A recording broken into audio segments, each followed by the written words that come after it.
Hello, hello, hello, everyone! What's new, Card Crew? Welcome back to another episode of CGC Cards Card Connection, live show talking everything new to do with our favorite hobby. How was everyone's weekend last weekend? I think I'm still in a food coma from Super Bowl Sunday, but I hope all of you were able to have a good week so far and are looking forward to this weekend. I can't believe football is already over. But baseball is starting around the corner. Spring training coming up. We'll talk a little bit about that later. But yeah, how is everyone doing here this evening? We got a few people in chat. Welcome in, everyone just joining. Welcome in, welcome in. Happy Friday. Hope that you all, like I said, had a good week and are going to be having a nice weekend coming up. While everyone continues to funnel in and come join us tonight for our top Series 1 break and hobby news and all of that jazz, let's go ahead and get on into our updates on CGC cards around the world. We do have two shows in the United Kingdom coming up, actually specifically both in England. We do have the Yorkshire Card Show, where CGC Cards and CGC Comics are both accepting drop-off submissions. That is later this month on February 24th at the ACL New York Stadium in Rotherham, United Kingdom. If you'd like to learn more about that event, make sure to use the Yorkshire command in chat. I actually don't see the bot with its welcome message, so let me just double check that everything is working with that program. It looks like sometimes it's nice, sometimes it doesn't play nice. Good old turn it on and off again. See if that helps.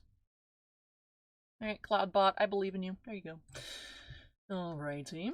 Then also in the UK, at the beginning of March 9th, we have the Sports Card Social, which is primarily a sports card show. Again, CGC Cards and Comics accepting submissions at that show on March 9th at the Ridgeway Center in Milton Keynes, United Kingdom. You can use the command Sports Card Social to check out the official press release regarding that event as well.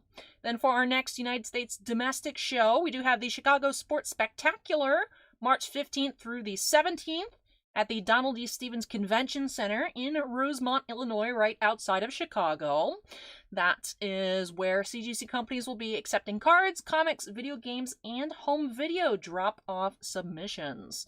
It looks like the bots is here, yet the commands are not working. Why must you torture me so, CloudBots? It all on and off again. Let's see. Let's try exclamation point Chicago. There we go. Okay. Sometimes it just needs a little kick in the butt before we get started. Not sure why. Wonderful, wonderful. But I'm glad that it is working. So, show commands if you all would like to check out the official press releases. Yorkshire, Sports Card Social, and Chicago for information on those CGC Card Show appearances.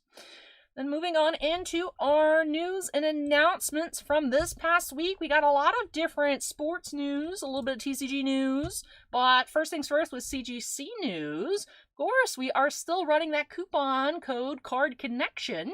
You use that when signing up for a paid membership to submit with us. You get $50 off of a premium or an elite tier membership.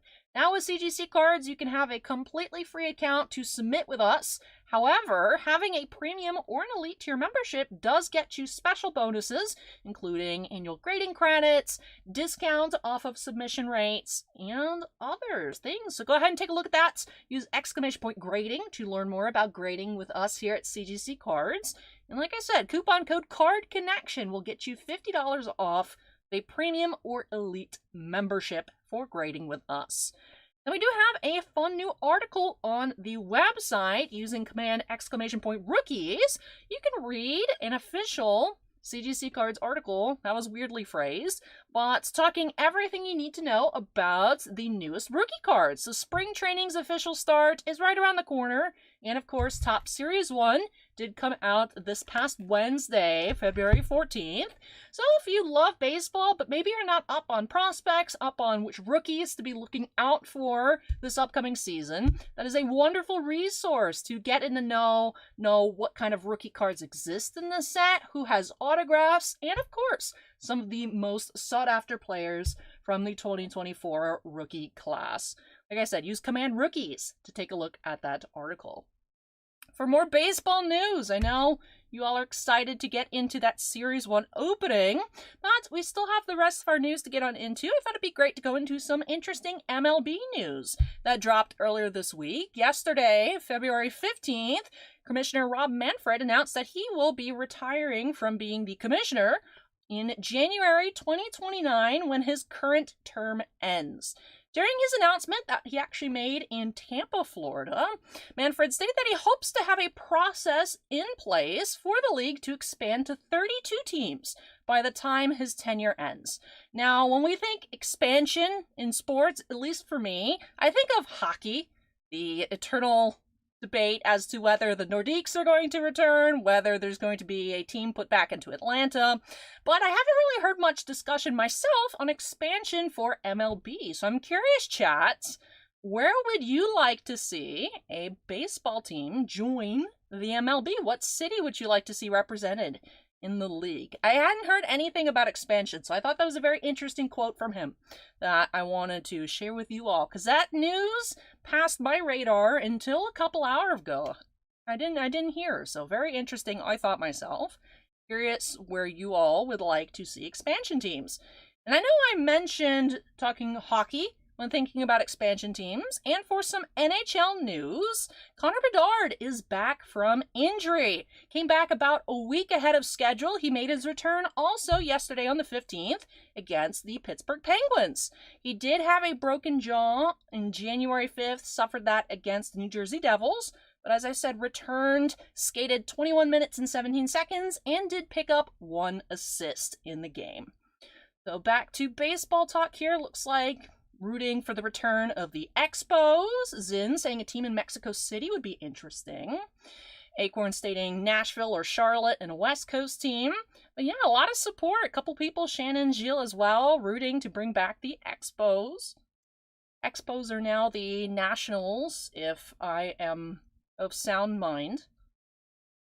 So I have a lot of Expos. I wouldn't say a lot. I have several pieces of Expos memorabilia. So I would be down. I love the logo. I love the color scheme.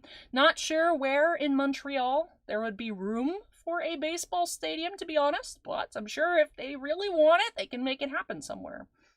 But yeah, so welcome back, Connor Bedard. Glad to see that you healed up pretty quickly. I'm surprised. A little over a month for a broken jaw to be ready and back to playing competitive hockey. I could never, but that's why I am not a professional athlete.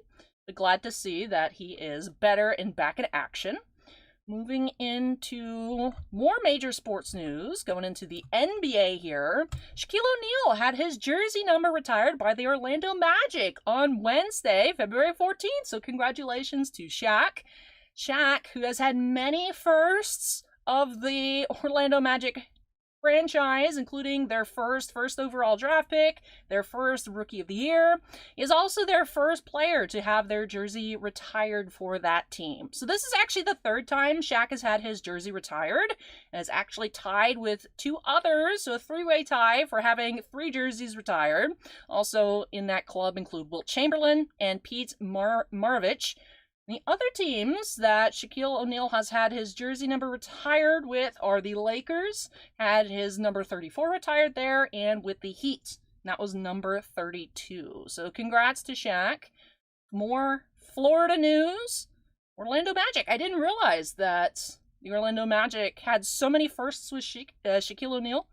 I just combined saying Shaq and Shaquille, and I said Sheik. Need more coffee? Well, it's very, very cool. Congrats to Shaq on having his jersey retired for a 3rd time. Also, Shaq went on record saying that he believes Caitlin Clark to be the best female basketball player for the NCAA ever. And Caitlin Clark did get the new record for the NCAA's women's all-time scoring record yesterday on the 15th. So congrats to Caitlin. In her 126th game played, the Iowa superstar passed former record holder Kelsey Plum, who got 3,527 career points in over 139 games at Washington. So several games under Plum's record. Caitlin is the new record holder, getting the all-time scoring record. So very, very awesome. Congrats to Caitlin Clark. She has been absolutely tearing it up, and really curious to see where things go from here. So congrats to Caitlin on that accomplishment. Going into some NFL news. I know, like I mentioned at the start of the stream, I'm still in a bit of a food coma from last week. At least that's my excuse. But Super Bowl 58, and I totally did not have to Google Roman numerals to figure out what Super Bowl number it was. But after a long game went into overtime, the Kansas City Chiefs were able to take home the Lombardi Trophy from the 58th Super Bowl. So I know we had that Super poll last week. Curious if the game went as you all expected. Those of you watching, let me know. I'm curious to see your thoughts on the game. But yeah, season just ended, and we do have some news regarding the start of the season. Earlier today, it was reported that Jimmy Garoppolo is going to be suspended for the first 2 games of the 2024-25 season.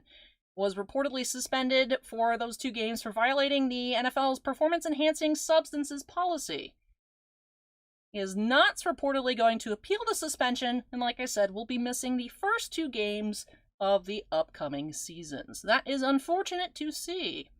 But yes, I was surprised. I was like, wow, already talking about next season. The season just ended. But I guess news doesn't stop for athletes. News doesn't stop. Then going into some TCG news, a little bit of an interesting leak, so to speak, for Pokemon. The 2026 World Championships for the Pokemon TCG has been reported to have been booked to be held in San Francisco, California. The San Francisco Business Times revealed that the event will be held at the San Francisco Moscone Center from August 28th to August 30th, 2026. Last time Worlds was held in San Francisco was back in 2016.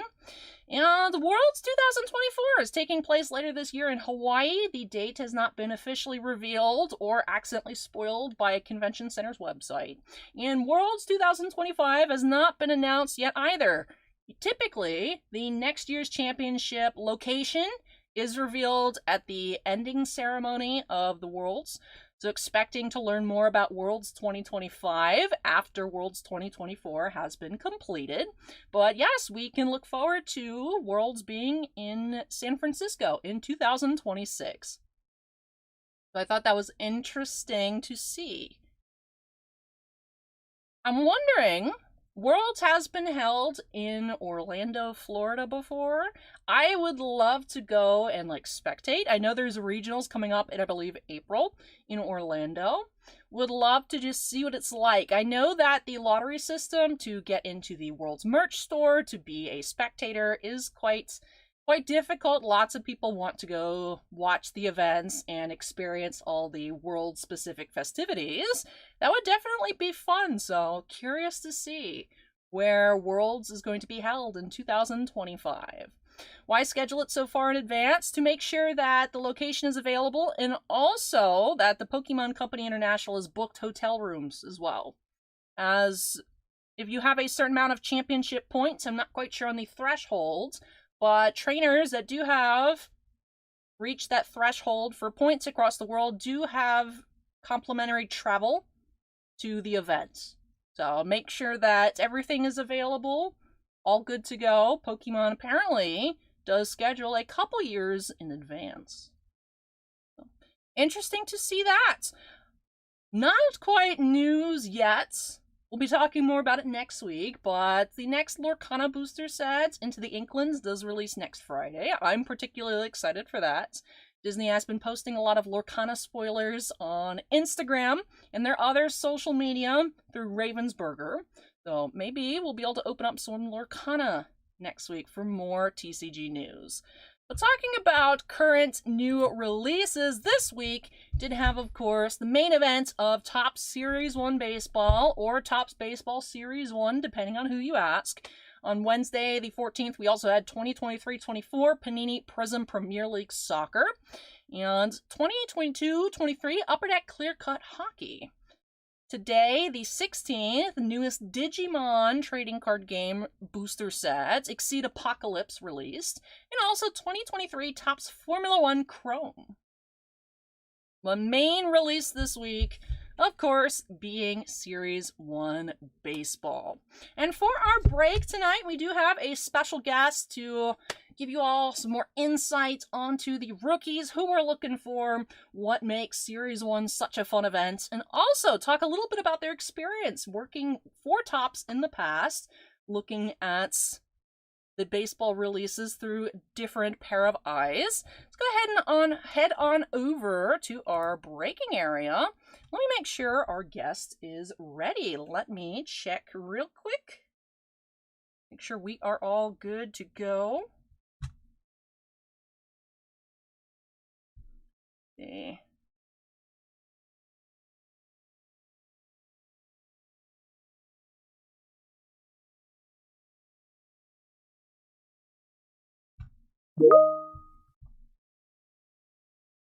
Alrighty. Welcome in. Let me get my headphones. Chat, say hello to Suze here. You may know her as Yanks Chick on social media. I'm gonna put you on the screen. Everyone can see you now. Welcome in. How are you? Well, I can't hear you. Hold on. That might be a me problem.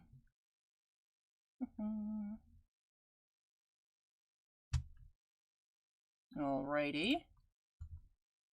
Chat says hello. Where is my audio? We tested before, I promise you all. Let me see. Volume. It was a me thing. I think I had it on mute. Okay. I can hear you now. Okay, yeah, it was me because I had it on mute, so there wasn't any background noise. Appreciate it. So how are you doing this evening? Welcome. I am doing great. I'm excited. I love Series 1 baseball. It is my favorite product every single year, so I'm super excited. So what makes Series 1 your favorite, though? Of course, there's always a lot of hype each and every year. It's, the first flagship set. A lot of highly anticipated rookies are put into Series 1. But what makes that magic happen for you with this product? I love it because of the feeling that you have for Series 1. It's right. It's been a long, cold winter, at least in the Northeast. Snow's on the ground. Spring training is coming, and Series 1 means baseball is right around the corner. It's the first baseball product of the year, and it's like, for baseball card fans and collectors, like, it's Christmas. It's our Christmas. So it's like, I love it every single year. Yeah. And of course, we are opening up a regular hobby box here, so we're looking for one hit in the box, either an autograph or relic card. But you can always find different parallels, numbered cards, certain variations, of which there's a couple new interesting ones that Topps put in this year without previously announcing them. Saw the Kevin Hart's Phillies cards numbered to 52 because he's 5'2", and some other interesting things. So definitely a lot of things you need to keep your eyes out for when opening up Series 1. What do you think is the sneakiest thing people need to keep their eyes peeled for when opening up Series 1? It's a bit of a weird question, I know, but... No, it's like there's some fun, like you said, there's the Kevin Hart, there's like the first cards. I think the like short prints and like those, like the true photo image variations this year are nice. It's just the picture of the card but without the borders, and it really makes the card pop.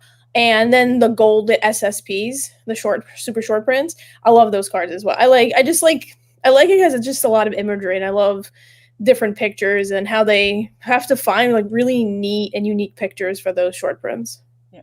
Now, what I do is I like to open the silver pack first. I know a lot of people like to open it last. What do you prefer? I go last, but I'm not. Okay. You could go first if you want. All right. I'll go first. Yeah, so the silver packs, these were actually originally like distributed to hobby shops as a way to drive collectors into stores.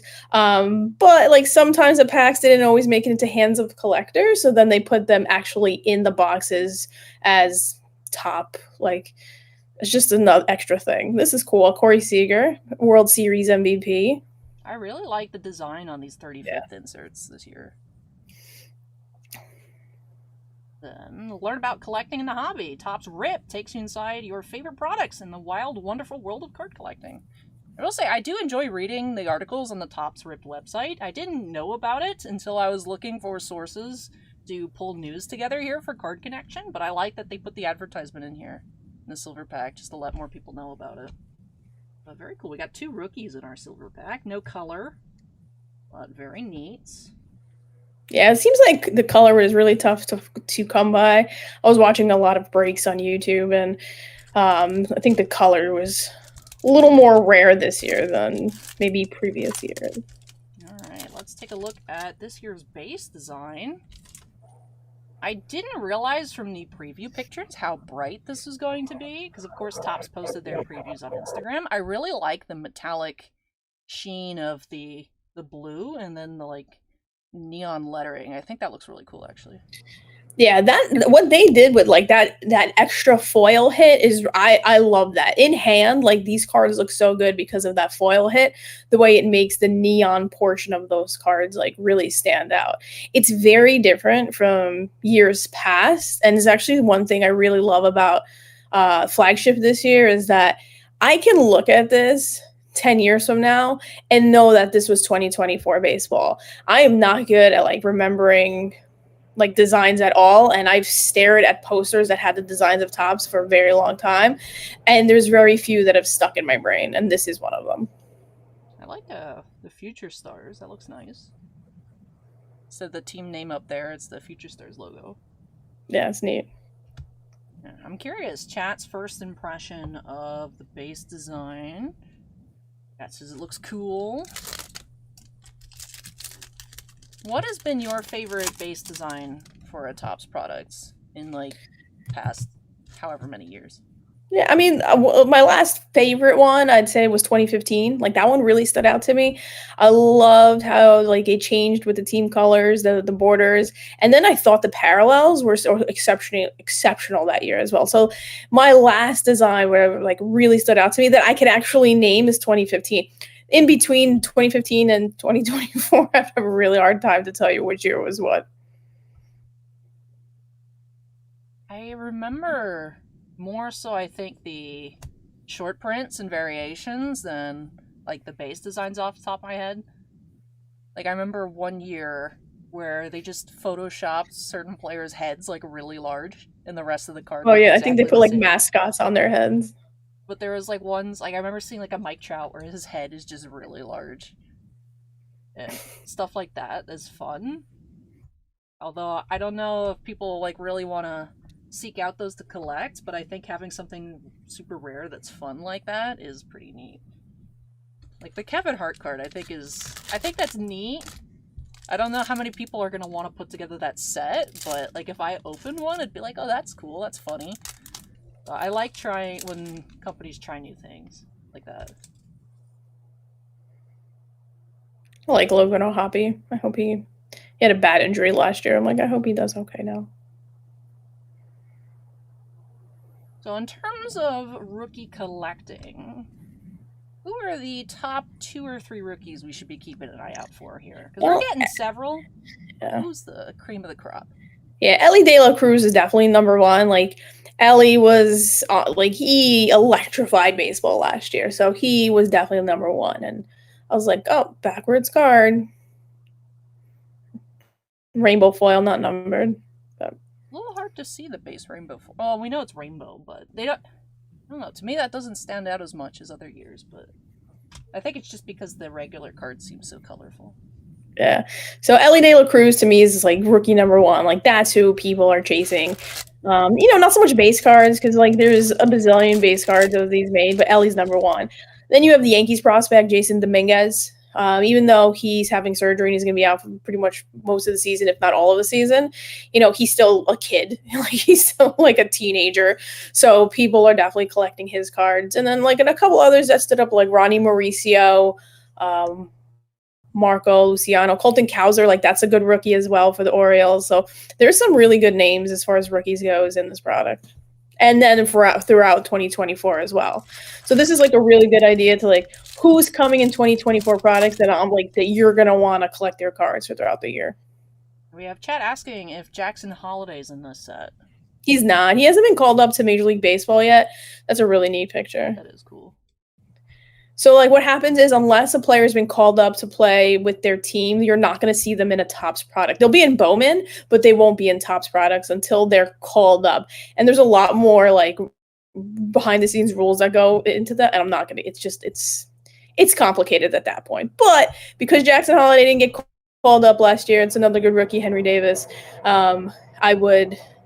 not going to be in this product.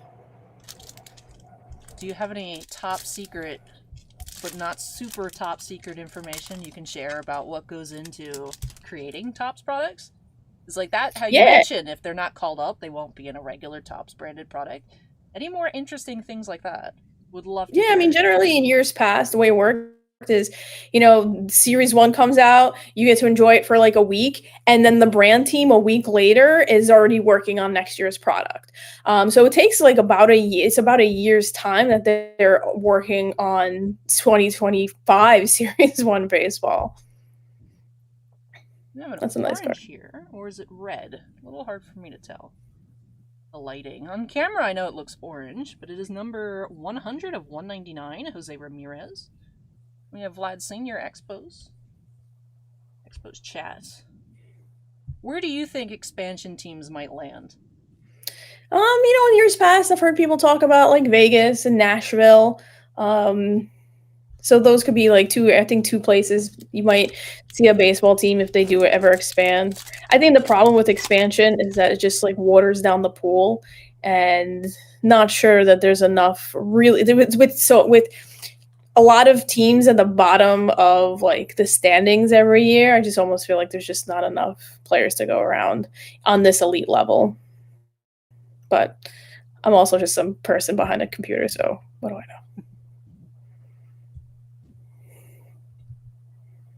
This is an insert they have this year where they're celebrating Ken Griffey Jr. I like the abbreviation for the insert set, just kid.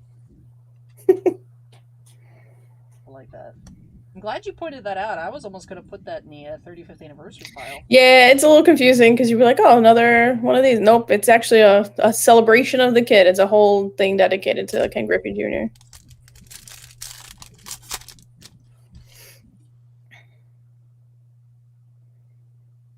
That's now I was gonna mention them. A lot of these guys have like similar names this year. So Mauricio Dubon in my mind, I was like, oh, Luciano, totally different player, different team. Now a question that serves no other purpose besides making my mom jealous. How many times have you met Derek Jeter? I don't know, like 5-ish times I want to say it is. So cool. I used to be, before I worked at Topps, I was also a sports journalist.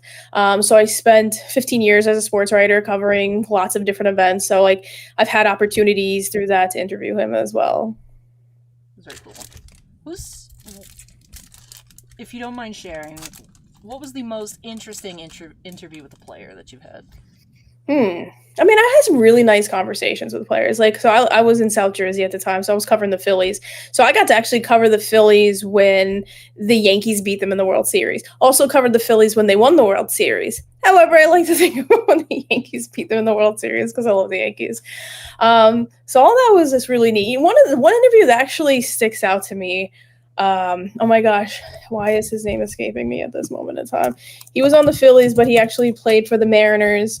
For a while too. I'm like gonna like totally Google this because I'm getting mad that his name is escaping me. So I'm like Googling the 2008 Phillies. When I find his name, I'll tell the story. I mean, I'll tell the story, and then if I see his name, I'll be like, oh yeah, that was the guy. So what made him stand out to me was that just one day I interviewed him, and he gave like really nice quotes just about how he like persevered and like was just like, it's a long season, and it was just like a super positive story. Like it was just super positive. So I wrote the article and, about him and how, he was like, here he is. What's his name? Hold on, let me click on him. It was Raul Ibanez. I'm like, I know I'd get there. And I write this article about like, Ibanez's positivity and how he goes forward. And somebody wrote into me and was like, hey, thank you so much for writing this story. Like it was like a kid in high school. He's like, this really meant a lot to me. I really appreciate, you writing this. This really helped me. I was going through a tough time. And I was like, wow, that's really nice. So I went to Raul Ibanez and I was like, hey, told him about the email I got. And he goes, and I was like, that's really cool. So thank you. And he goes, thank me. He goes, thank you. He's like, you could have written about anything that day. You could have written about any terrible, bad things that happened, but you chose to write about positivity. He's like, you should be thanking yourself. And I was like, wow. I was like, can I keep you? Like, I want you like as like my hype person walking around everywhere. That's cool. Also, I really like this insert design. Yeah, that's really neat. Cool. All Tops team. We've seen some really neat looking inserts. I like this one as well, the 2023 Greatest Hits. I like the foiling in the numbers and everything. We've only had the one silver and the one red parallel though so far. We're a little over halfway. Do you think we're going to find an auto or a relic in this box? I always expect the least common, the least like, oh, it's probably a relic. So if it ends up being an autograph, like I'm pleasantly surprised. And it's interesting how like Topps calls them relics, but everywhere else they call them memorabilia cards. Oh, we do have an autograph. See? Pleasantly surprised. It's actually a nice auto, too. Cool. So Logan Webb here for the Giants on the 35th anniversary stock. Cool. I'm always like, unless it's like a big rookie, like it's usually like a rookie I don't like, it's like he played 3 games, or it's like a relief pitcher. And in this case, it's like a veteran starter. And like, this is a really nice card. This is actually a really great autograph. I like the signature, too. Looks nice. I appreciate that the 35th anniversary autographs tend to be on card for most, if not all of them. Usually, like the Baseball Stars rookie autos and such are like stickers, but the 35th ones tend to be on card, so that's nice. Yeah, I think I saw the same. Like these are on card, and like you said, the Baseball Stars, even like the postseason ones and the World Series, I noticed were stickers as well.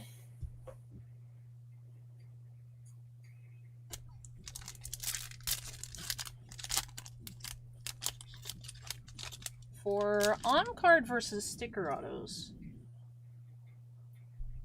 what seems to be like the limiting factor for a set having more sticker autos or more on-card autos? The time it takes to print a card. So you'll find there's a lot of auto relics. You'll see that they have more stickers on them because of like just the time it takes to get these cards constructed. I mean, that's really a huge part of it, because then the other part, it's like, okay, we have to go get this signing with a player, right? Let's say Logan Webb is an example. Well, his contract's going to end in 6 months. We have these cards ready to get signed, but we have him allotted for X amount of autographs in his contract. So let him sign 500 stickers so that we could use them without cards being ready, kind of thing. For on-card autographs, is it usually sent to them through the mail, or are there like signing events hosted? Like, they just in my experience, yeah, and force them into a room with some pens, or? So, I mean, it's sometimes, but like in my experience, they're witness signing. So like I've been lucky enough to do, like, when I worked at I don't work at Topps anymore. Technically, I actually work for CGC Cards, marketing manager at CGC Cards. But when I worked at Topps, like I got to do autograph signings, and the first one I actually ever did was with Don Mattingly. So pretty cool because I'm a Yankees fan, and watched him growing up. And that's it. You get like, they'll deliver you a box of unsigned cards, and you take those cards and you go to where the player is or agree to meet someplace, and you sit there and watch them sign hundreds of cards. And the whole, but because you want witness signatures, because you want to ensure that these, autographs are legit. Now, Zin in chat's asking if a player can refuse to sign stickers. I mean, they can, they just won't get paid. It's part of their contract to do it. But I do think I've had it in my experience that some players prefer the stickers because they can get through them much more quickly than signing individual cards.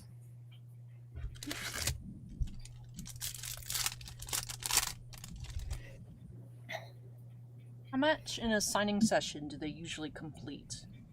It really depends on the player. Like, I did one where there was like 3,000 autographs, and I've done them where there's like only 500 autographs. So it really depends on the player and what's coming up in like the card releases that they need the autographs for. See, saying only 500 still blows my mind because I feel like my hand would fall off. That's crazy. Oh yeah, it's they definitely get. That's why it's like when you see autographs, you're like, man, this looks sloppy, and it's like, well, this is probably like signature 1,000 on that day. Like they were getting pretty tired at that point. Yeah, like I've seen some examples from the original Iron Man set that Rittenhouse made back in the day when they had the Marvel license for some of the Robert Downey Jr. autographs where it looks like pretty clean, and then there's other ones out of the set where it's just like a line.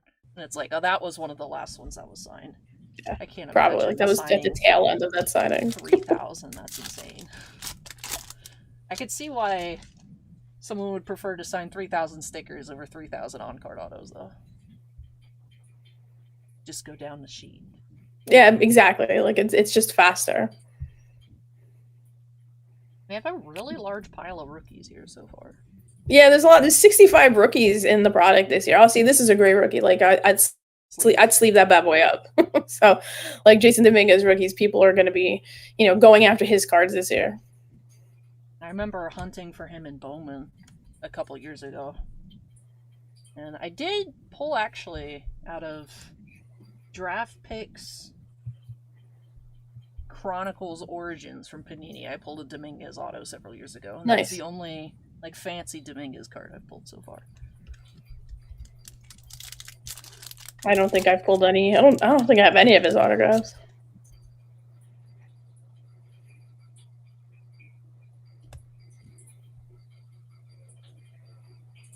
I like how we're seeing some like alternate jersey card images as well.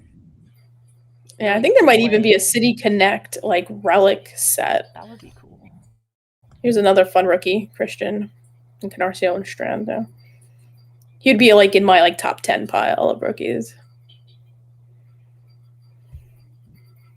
We have Desert Dance Off backwards. Silver foil, perhaps? Yes. I like the fun cards. Yeah, I like the Yankees one. Like those are checklist cards. I love the Yankees one this year. It's with Anthony Rizzo and Aaron Judge. Like, oh, these jerseys look so good. I'm a Yankees homer, so. I like how the alt jersey colors really play into the neons. Like just the color scheme is really crispy.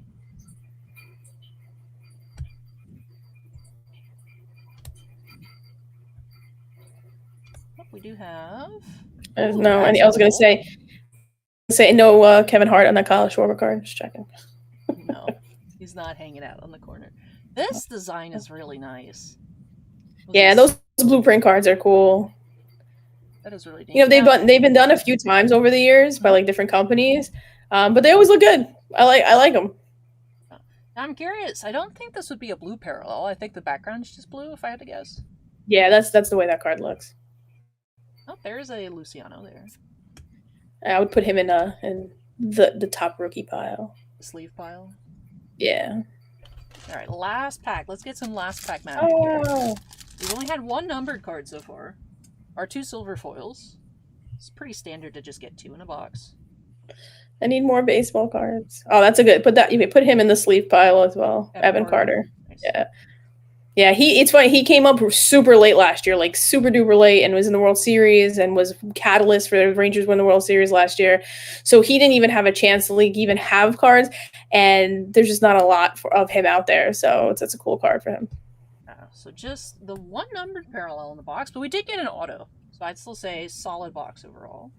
Yeah, when it's a veteran autograph, I always, like I said, when it's a veteran autograph, to me, that's always a win. Alrighty. Let's take a look at our sleeve pile here. So our one numbered parallel, we had the Jose Ramirez, number 100 out of 199.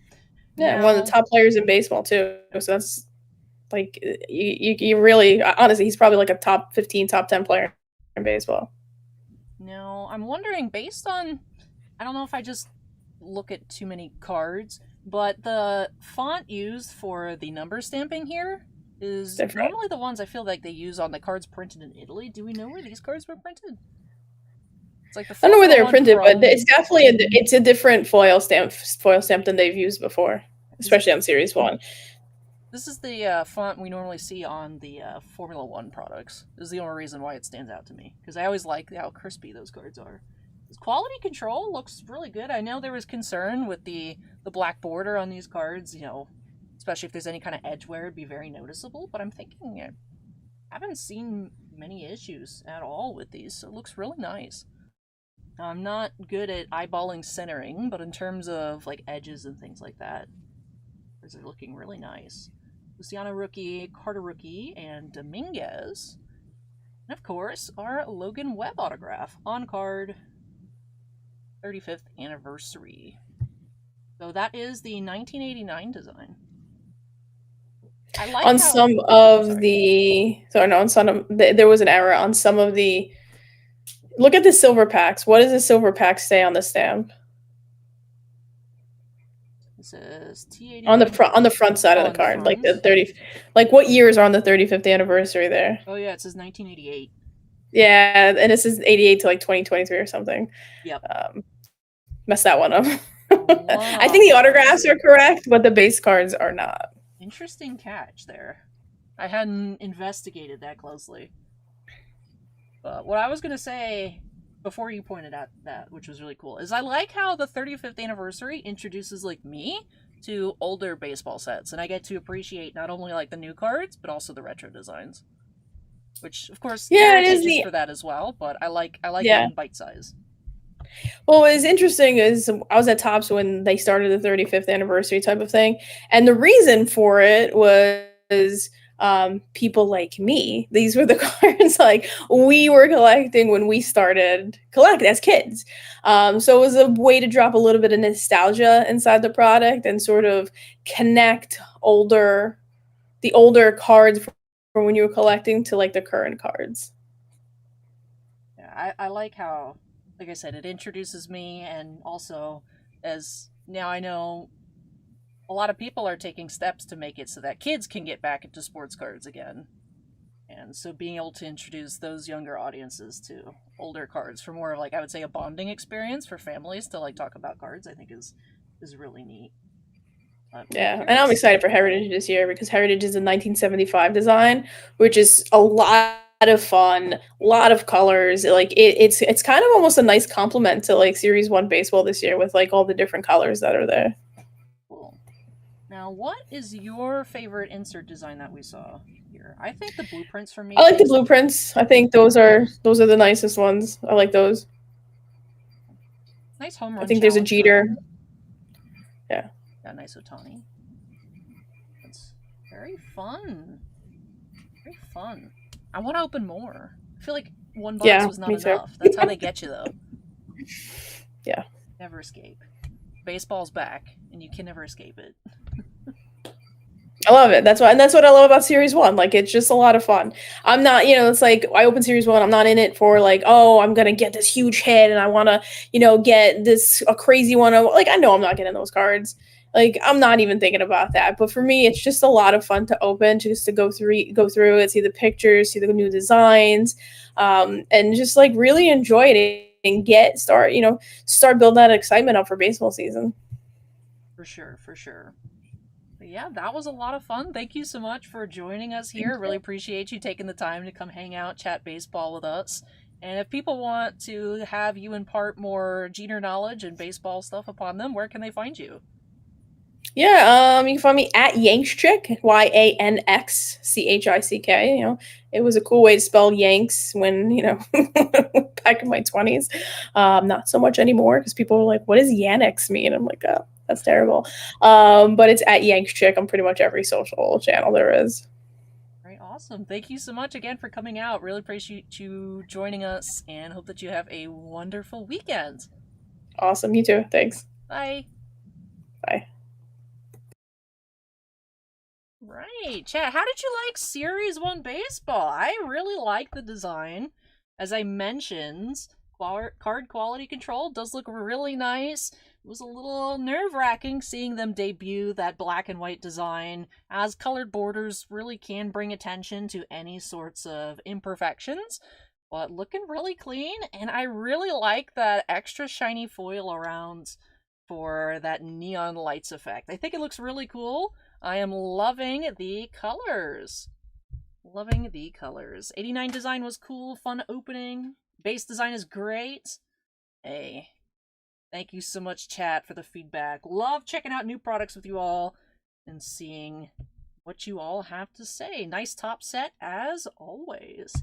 Like I said, opening one box, I'm sitting here thinking, maybe it's gonna sound crazy, but maybe I should have picked up a jumbo just to check out more of these cards, but this was a lot of fun here, and always a nice surprise to find an autograph, as it's an auto or a relic per box, although most of the time you are ending up finding a relic, so an auto, always a pleasant surprise. Let me go ahead and take off my headphones. My hair! Why is my hair color keying out? Now it's not. Alright, cool. My hair is back to normal. Alright, we know you hate jumbos. When I went to go pick up Series 1 at the card shop, there was no regular hobby boxes on display. I was like, oh no, I'm gonna have to get a jumbo, but they had more cases. They just opened a fresh case. And I did, I got to pick the box. I was like, this one speaks to me. It was the auto. The web jumped out. But I was worried. I was like, ew, I'm gonna have to open a jumbo. But now I'm like, maybe we should have got a jumbo. Maybe we should have got a jumbo. But anyways. Hard to believe it, but I crave more. That's how much I enjoyed it. And I hate jumbos. You may know, my hatred of jumbos runs strong. Flipping, it's nothing about jumbos personally. It's just having to flip everything so that they're all facing the same direction with that many base cards gets very tiring on the wrists. I could never sign 500 to 3,000 autographs in one sitting. No way. My hand would fall off. But alrighty. Let's go ahead and hop on into our community spotlight where we take a look at some of your awesome CGC slabs in your collection. Got a fun mix tonight, and we are starting off with this Japanese alt art Rayquaza VMAX from VMAX Climax, posted by Fabian at Ponce on Instagram. With a bunch of dragon emojis. Thank you at Coalition HQ for the raw card, turning that raw card into this pristine 10. Congratulations, Fabian, on your amazing Rayquaza. The VMAX Pokemon are supersized, and Rayquaza's pretty large to begin with, but very cool with that Zinnia character on the card. I love the character rares that Pokemon has introduced from Sword and Shield onwards. I always loved collecting cards when I was younger, where there were either multiple Pokemon on the card, like Pokemon in the background hiding as like an Easter egg, or trainers in the card. So I really like that. Those are really being popularized now, and lots of cool artworks to add to my collection. This Rayquaza, of course, super cool Pokemon. Congrats again on getting that graded into a pristine 10. Alright, up next, let's see, we have this post here by Jurassier with a gorgeous Aqua Refractor Princess Leia from 2023 Star Wars Chrome Galaxy. Freshly graded by CGC Cards, and just an all-around gorgeous card. Getting this Gem Mint 10. Even though the card doesn't credit him, as this year's Star Wars Chrome Galaxy does not list the artist's name who created the art for the artwork that was used, but crediting the artist here, Drossier states, Juan Carlos Ruiz Burgos' art on this card is amazing, and definitely a gorgeous card here. I did not get to open any 2023 Chrome Galaxy myself, but I'm a big sucker for gorgeous arts, and that's what the Galaxies series are all about for Star Wars trading cards. So congratulations, Drossier, on this gorgeous Gem Mint 10. Beautiful Princess Leia to add to your collection. We have another Pokemon card here with this Gold Star Mudkip in a Near Mint Plus 8.5 posted by Sonic TY28. It says Mudkip is definitely one of the best Gold Star Pokemon out there. Such a hard card to pull from EX Team Rocket Returns. All the Ruby and Sapphire nostalgia with this one. Graded Guard, CGC Cards, and eBay Collectibles on those shoutouts. But awesome Mudkip here. Gold Star Pokemon are shiny, although it's a little hard to tell. But beautiful Mudkip Gold Star.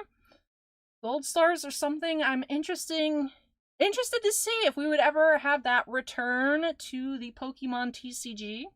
You know, we've had Shinings come back in recent years.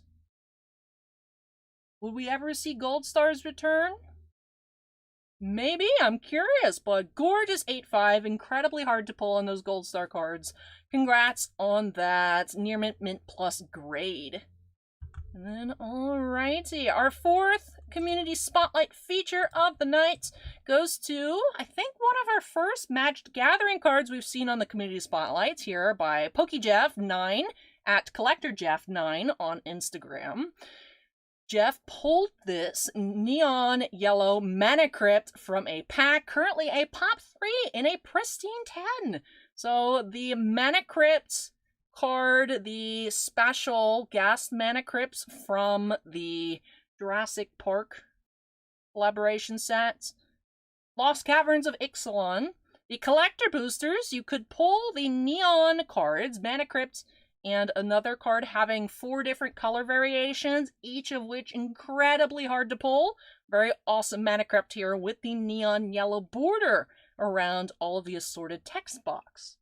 It's the first one that I've seen, so I'm surprised to see that it's a pop 3, but congratulations, Jeff, on this amazing card, an amazing pull, and very nice featured graded guard around it to keep that slab extra protected in your collection. I appreciate the color match. I love to see things like that. But congrats again, and thank you so much, everyone, for letting us feature these cards on our Community Spotlight. If you would like to see parts of your collection, your CGC Cards collection, featured in a future Community Spotlight, go ahead and reach out at cardconnection@cgccards.com with little blurb and images of your favorite CGC cards. Or if you have any suggestions for what to talk about, suggestions for topics here on the show, or questions about the show, go ahead and reach out. Would love to hear your feedback and would love to see your favorite cards in your collection. So the way we find our current Community Spotlight posts is reach out to people who do tag us on social media if they'd like to be featured. But if you don't have social media, don't worry. You can also send us directly what you would like to be featured for a potential, of course, to have your card here up on the big screen. But a lot of fun. Got to check out that top series 1. Got in an unintentional rhyme there at the end as well. But very, very cool, very cool. Football is over for now, but baseball is just about to start on up. Never a slow day for a sports enthusiast, that's for sure. Cardboard enthusiast as well. There's always multiple sets coming out each and every week. If you're someone that collects a lot of different things like myself, I hope you have more self-control than I do. That's all I'll say. But very, very cool. Also super fun. Thank you again, Suze, to joining us at Yanks Chick. Did go ahead and tag her in the title as well, as we've done with our previous guests here. So make sure to go ahead and check out her channel, like I said, for more Derek Jeter collection updates and other cool baseball information. But with that should wrap off our show here tonight. I hope you all have a wonderful weekend. Hope that you all are staying warm. I know there's still a lot of snow across the country. I've seen some images from earlier this week where it's like, wow, I've been complaining it's getting too hot here in Florida, but I know a lot of you all are still quite cold. But I hope that you have a wonderful, wonderful rest of your weekend. and hope that you all will join us again here next Friday. Get into hopefully some Lorcana and other fun openings. So thank you so much, everyone, for joining. Take care and keep on having fun collecting. Bye-bye, everyone. See you next week.